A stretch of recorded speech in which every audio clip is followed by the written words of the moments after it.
Assalamualaikum warahmatullahi wabarakatuh. Salam sejahtera bagi kita semua. Perkenalkan, nama saya Dwi Aryani dengan NIM L021201050. Program Studi Manajemen Sumber Daya Perairan. Di sini saya akan menampilkan hasil presentasi yang saya buat yang berjudul Produksi Bahan Bakar Cair dari Limbah Plastik Polipropylene Metode Pirolisis, yang ditulis oleh Hijra Amalia Aziz dan Haniza Baturante. Adapun pokok bahasan yang saya ambil yaitu yang pertama latar belakang, yang kedua tujuan penelitian, yang ketiga metode penelitian, yang keempat hasil dan pembahasan, dan yang terakhir yaitu kesimpulan. Langsung saja, yang pertama latar belakang. Indonesia merupakan salah satu negara dengan penggunaan bahan bakar fosil tertinggi, di mana terjadi peningkatan produksi dan konsumsi plastik dari tahun ke tahun yang akan menambah limbah plastik. Bahan plastik sebagai sumber material digunakan karena memiliki ikatan kimia yang sangat kuat. Limbah plastik mudah melepaskan senyawa berbahaya sebagai penyebab kanker. Plastik ini juga merupakan suatu jenis makromolekul yang dibentuk melalui proses polimerisasi, misalnya karbon dan hidrogen. Berdasarkan sifatnya, plastik digolongkan menjadi dua macam, yaitu termoplastik, yaitu bahan plastik yang dipergunakan dalam pembuatan material, dapat diolah kembali serta dilakukan proses pemanasan untuk menjadi bentuk material lain. Sedangkan termoset yaitu plastik yang tidak dapat diolah kembali dan tidak dapat dicairkan ketika dibuat pada material tertentu. Selanjutnya, adapun polipropylene ini yaitu polimer hidrokarbon yang tergolong termoplastik yang dapat diproses pada temperatur tinggi.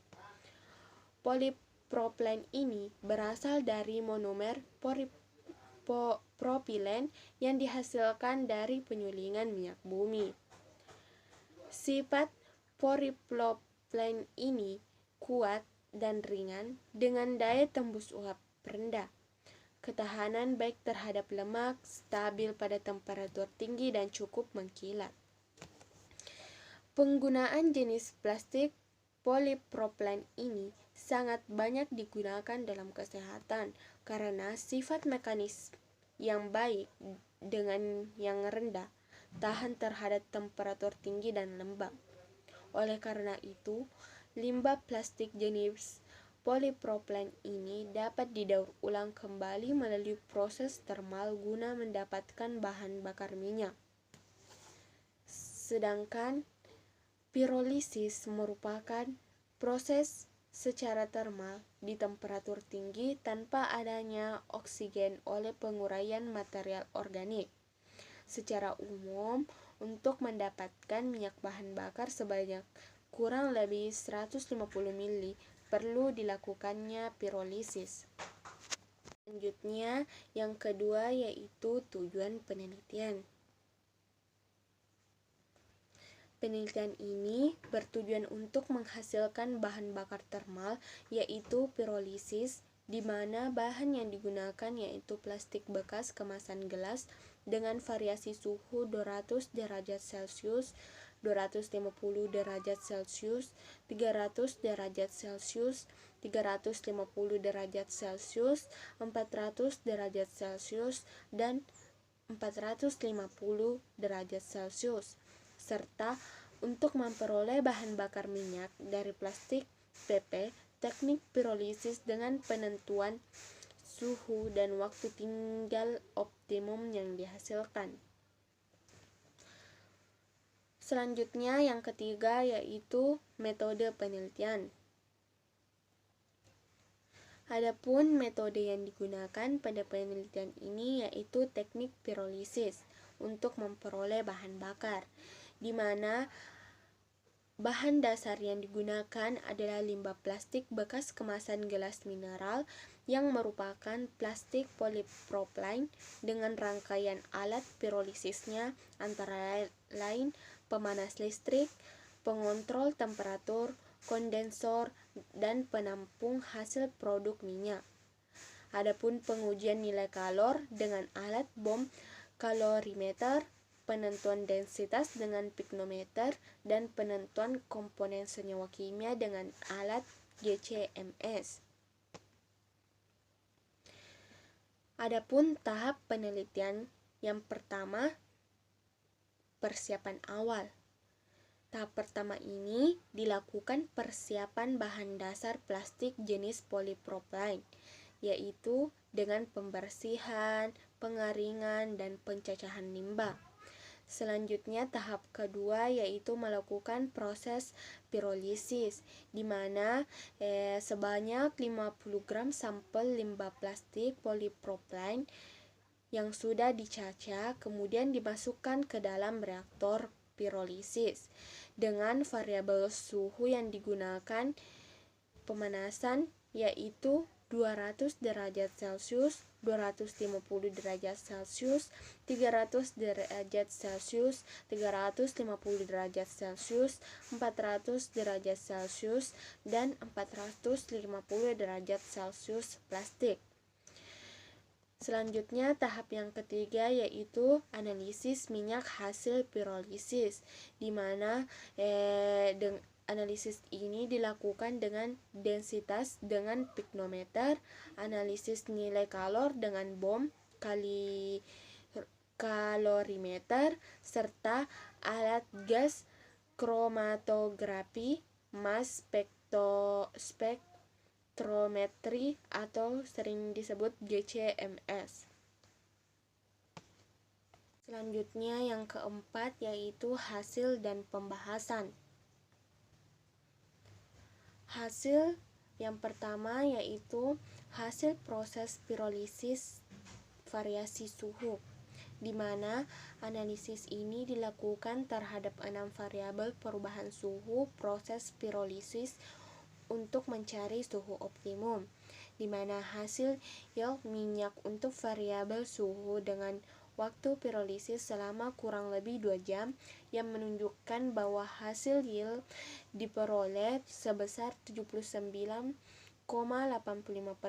pada suhu optimum 400 derajat Celcius.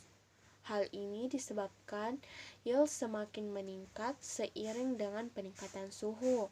Selanjutnya hasil proses pirolisis variasi waktu, di mana diperoleh waktu pemanasan semakin lama maka akan semakin meningkat hasil yield produk. Hal tersebut dikarenakan hampir semua fraksi mengalami penguraian sempurna pada waktu tinggal tersebut dengan bertambahnya waktu. Hasil analisis sifat kimia, di mana hasil pengujian GCMS untuk jenis plastik PP pada yield tertinggi didapatkan persentase sebesar 29,91%, di mana area dengan resistance time 7590 untuk senyawa hidrokarbon, 2,4 dimetil dan 1 heptana, karena senyawa ini akan terbentuk melalui proses pirolisis dari degradasi senyawa hidrokarbon dengan lebih banyak jumlah atom karbon dan hidrogen, sehingga komponen yang diperoleh adalah komponen yang mudah terbakar dengan heptana merupakan komponen bagian molekul penyusun dari BBM premium. Selanjutnya yang terakhir yaitu kesimpulan. Adapun kesimpulan yang didapatkan yaitu hasil pirolisis dari limbah plastik jenis polipropylene dapat dihasilkan sebagai bahan bakar cair sumber energi alternatif dengan suhu optimum yang dihasilkan adalah 400 derajat Celcius, hasil yield sebesar 79,85%. Waktu tinggal optimum yang dihasilkan adalah 25 menit, hasil yield sebesar 72,19%. Adapun pengujian GCMS diperoleh senyawa hidrokarbon paling banyak yaitu senyawa 2,4 dimetil 1 heptana dengan sebesar 29,91 area. Adapun masukan pengembangan berikutnya yaitu perlu adanya proses pemurnian lebih lanjut baik dengan destitilasi maupun fraksionasi. Mungkin itu yang sempat saya sampaikan. Mohon maaf kalau ada kesalahan. Terima kasih. Wassalamualaikum warahmatullahi wabarakatuh.